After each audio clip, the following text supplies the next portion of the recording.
Morning, Mr. Westbrook. Mr. Westbrook, you're charged with assault of a family member. You're facing up to a year in jail and/or a $4,000 fine. Let's pause real quick. This isn't just procedural fluff. These rights are the backbone of due process. But think about it. How many people facing their first charge actually understand what's at stake in that moment? Would you know what to do if this were you? Comment below. We are going to do probable cause. You have the right to remain silent. Anything you say can or will be used against you. You have the right to have an attorney present. If you cannot afford one will be appointed to you, sir. Yes, Judge. On November 10th, 2024, the officer was dispatched to a residence in Harris County, Texas. The officer made contact with the complainant. The complainant stated the defendant, the complainant's son, and the defendant's friend had broken a window to get inside the night before. The complainant stated that she woke the defendant up and told him his friend had to leave. The complainant stated that she questioned the defendant about her missing prescribed oxycodone, and the defendant became irate, and the defendant struck the complainant with an open left palm across the right side of her face, causing pain. The defendant began to destroy the residence, grabbed a kitchen knife, placed it to his own throat, and fled as the complainant was on the phone with dispatch. All right. Mr. Westbrook, I'm going to find that there's probable cause to go forward with your case. I'm sending you now for a drug test. I want to know what, if anything, is in your system. You're not to use alcohol. This moment hits hard. The judge isn't just handing down rules. He's issuing a warning disguised as tough love. You can feel the urgency in his voice, almost like he's begging this kid to choose life over self-destruction. Illegal drugs, unprescribed controlled medication. If I find that you're using, I will put you in custody.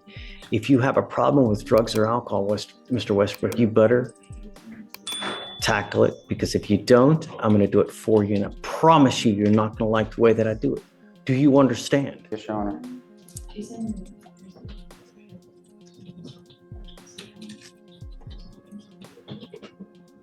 It's now, 12:10. All my lawyers are gone, and I need to get the results back, but it's not going to be. So we need to roll this case to either, tomorrow, Friday, come back and we can finish what we're doing. Now it's just too late for us to get the results and finish everything up. I'll let you pick whatever day you want to come back, but we have to come back and finish. Sir, How old are you? I'm 19, sir. What do you do for a living? Right now, I'm just working at a fast food place, trying to get back into college. Who do you live with? My mother, well, that's who I was staying with. I don't want to talk about the case. I only want to know what you're doing in life and see. I'm trying to get back. I'm trying to go to college. I'm at trade school to become a welder.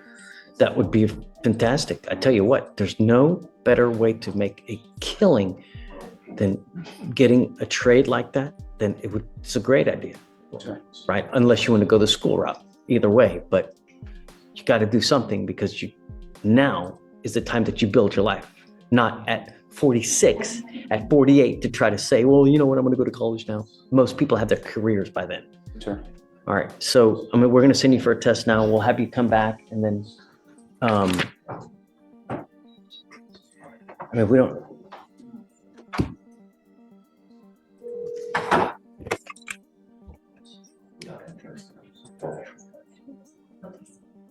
Whoa, that's a bombshell. The alleged victim? His own mother. That instantly changes the emotional weight of the case and adds serious complications for both legal defense and family dynamics. What would you do if your parent was on the other side of the courtroom?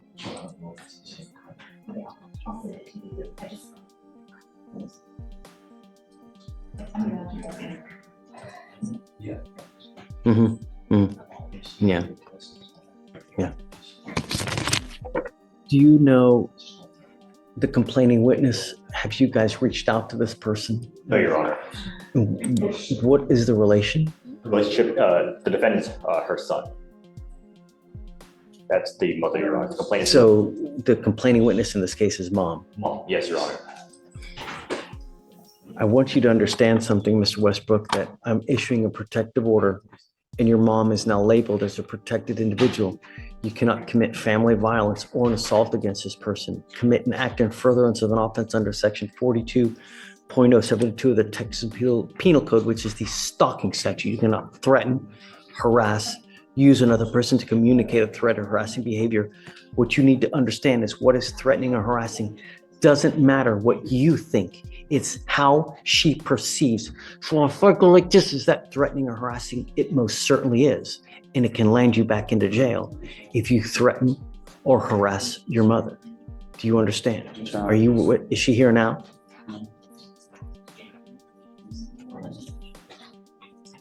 I want to send her right now.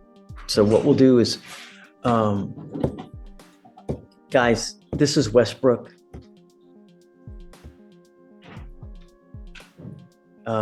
We've got mom as a CW. Yeah, or I guess let me give you the cost number. You're right. I'm sorry. It's 253-8133. Here's what a lot of folks don't realize: bond isn't just a get out of jail card. It's a test. And if you fail it, you're not just facing jail, you're facing total loss of control over your future. It's a high stakes balancing act with your freedom on the line. My concern is that when we have these cases and no one has spoken to the complaining witness, I order no contact. How are we going to do that here? Let me see, Judge Fleischer. I can step out and try to contact her. Yeah, do you mind? Let's see if we No, I can, don't. please. All right, so let me impart to you one more thing, Mr. Westbrook. You got out of jail because we gave you a free bond. When we revoke bonds, we normally set them in around 5, maybe 10,000, maybe 15, depending on what happened. If you don't have anyone to pony up that kind of money, you will be stuck in custody until these cases are over with. So when you're out there in the free world, think before you act, think before you speak, because it may be very well. Do you understand me? Your Honor. Okay. What did you want to say? I don't want to talk about the case. I'm not. I was requesting. And here we see the crossroads: mental health and the criminal justice system colliding again. The judge is practically spelling it out. This isn't just a legal issue, it's a clinical one. But is the court equipped to handle that complexity?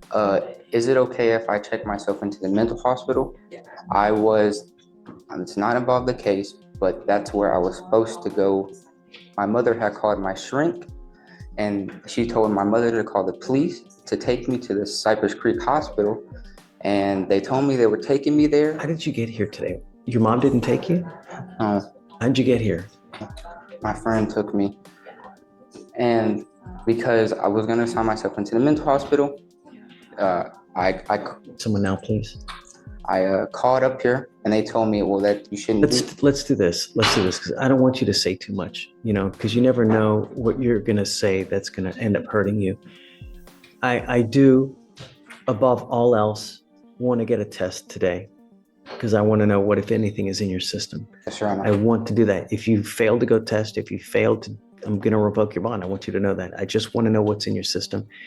And no more dope. It could be very well affecting your life in more ways than you know. When you take, do you take medication prescribed by a doctor? And that's what we're working on. Okay.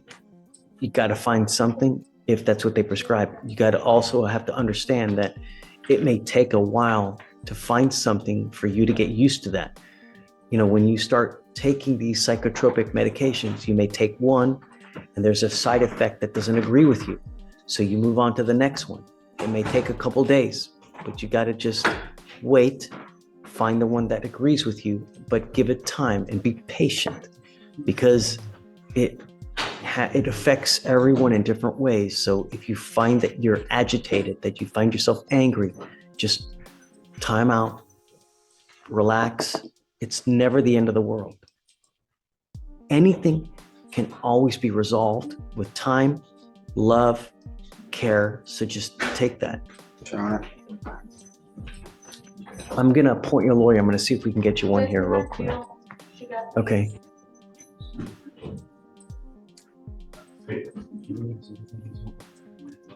Jillian, this is Mr. Westbrook. We're going to have him just sign conditions. We'll send him for a test now.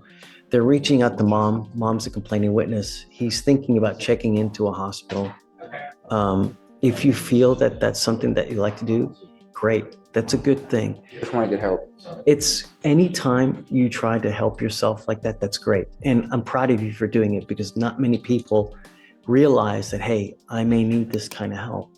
And we're support you. Anything you need, we're there to help. I can't give you a ride, but do you have a ride here now? Yes, sir. Okay.